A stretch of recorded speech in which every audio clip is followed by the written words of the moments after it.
Welcome to Carter's Retro Reviews. Today we're going to be reviewing Pandemonium for the Saturn. Now, before we... you can see Twilight books in the back of the video. Okay, so they're not mine. You need to believe me. They're not. I haven't been reading Twilight.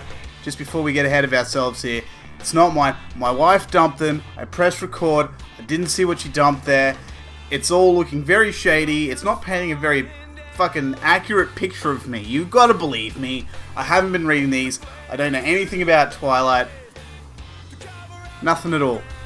Don't. Is it even? Is it a book or is it a series? I wouldn't know. I certainly haven't been watching the movies. No. No. So, here is the review for Pandemonium.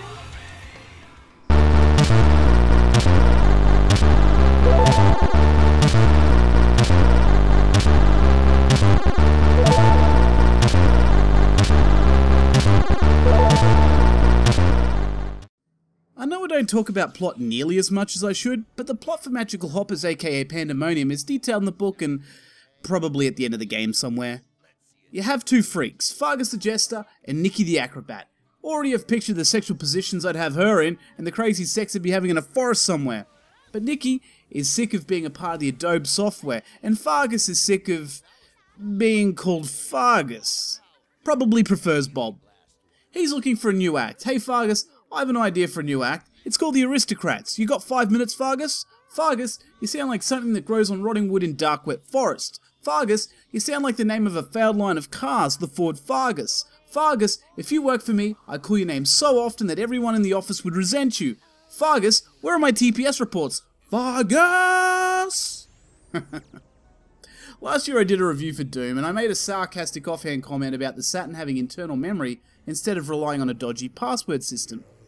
After playing this game for a while, the password system's actually quite good, and I take back what I said. I mean, you could have made the password system a bit shorter, but now we're just nitpicking. The game was developed by Toys for Bob and Crystal Dynamics, and was released in all three territories for the Saturn: US, Japan, and PAL.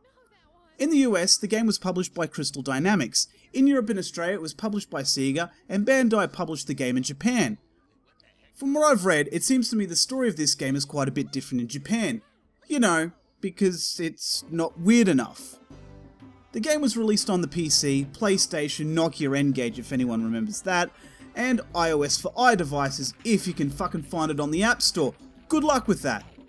Pandemonium seems to be one of the few games of the era which is a true representation of the time and has still aged better than most. Part of the success is the game is a 2.5D platformer, using technology to good use where necessary without forcing us, the player, to try and make it out to be more than it is by making it entirely 3D. It doesn't need to be, and they've nailed it. You see it all the time with these brand new platformers which seem to be revived from the 8 and 16-bit era, but no one seems to be doing the games that were bridging the technology gap like Pandemonium, which is why it's such a pleasure to revisit a game like this, keeping in mind that platformers back then were as popular and made as frequently as first-person shooters are today.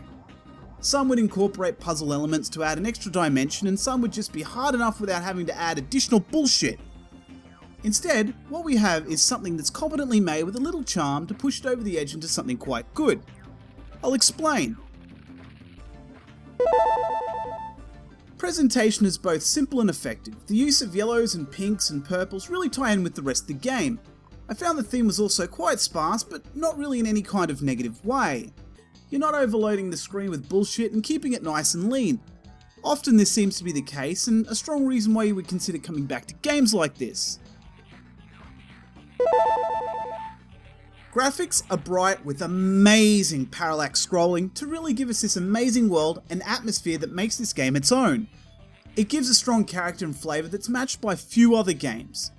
The detailing is well done in the foreground, but I found the background to range from surprisingly good to mediocre depending on how far something is in the background. I know it stands to reason that that is why it is, but the things in the background still felt like that they could have had a little bit more detail. I also found a bit of pop in, especially in later levels, but at no point did it retract from my enjoyment of the game. I absolutely loved the music from the first level. I mean, I didn't really give a shit about the music in any other levels, but it's not to say that the music was bad, it just really pales in comparison to the first level. If anything, it fits in as well as Strange does in a David Lynch film. Sound effects are good and fit in with the actions, also like a David Lynch film. Gameplay is as standard as oral sex and porn. It's so standard that there's not really a lot to talk about. You jump on platforms, you jump on enemies, and it doesn't really get any more complicated than that. It simply comes down to remembering the levels well enough that you don't die. The controls are accurate, and so they damn well should be for a game like this. It's really the only aspect they need to get right. We can be far more forgiving on other things in the game. One thing I will say about this game is that it's much more fun than it looks. If you see this and you just fob it off as another bland platformer, it's much more engaging to play than that. Replayability is kind of here. It's a one player with one mode, which is the downside. The upside is you have two different characters to play through, and they both handle a little differently. Nikki has the ability to do a double jump, making her preferential over our main man, Fargus. Fargus, I'm still waiting on those TPS reports, Fargus. Fucking Fargus. It does have 18 levels, which is pretty good. Would I recommend this game? Absolutely. The last game by Crystal Dynamics I reviewed was Off-Road Interceptor Extreme, and sadly, I didn't recommend the game. I had fun while playing it, but I boiled it down to a guilty pleasure, and not a whole lot more as I didn't see many others getting equally as excited. But this game is so vastly different. It was a big name and a big deal back in its day, and it's easy to see why. Not only does it live up to the hype, but it also holds up today. I would love a HD remake of this game. I just hope that future Crystal Dynamics games are equal in quality and that this is not some kind of oddity in the lineup.